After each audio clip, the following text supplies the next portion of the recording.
Hello, kids! This is Teacher James Lee.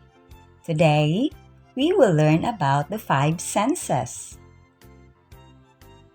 The five senses are sight, smell, hearing, taste, and touch.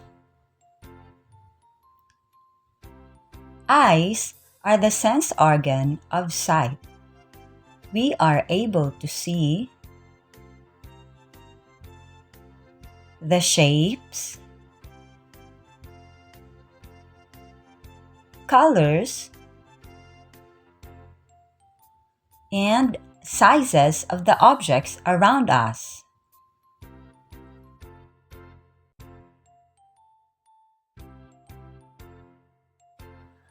The nose is a sense organ of smell.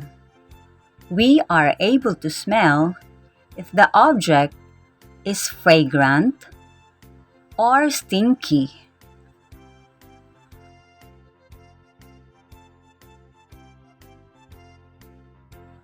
Ears are the sense organ of hearing.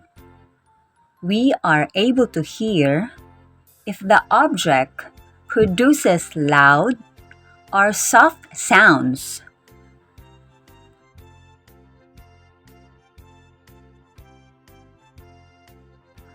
The tongue is a sense organ of taste. We are able to taste if the food is sweet, salty, sour, or bitter.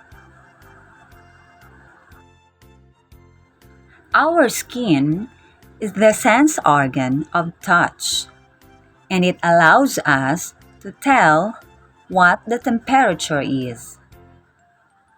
We are able to feel if the object is hot or cold, soft or hard, smooth or rough. That's all for today, kids. Do you want to learn more? See you on my next video. Bye-bye!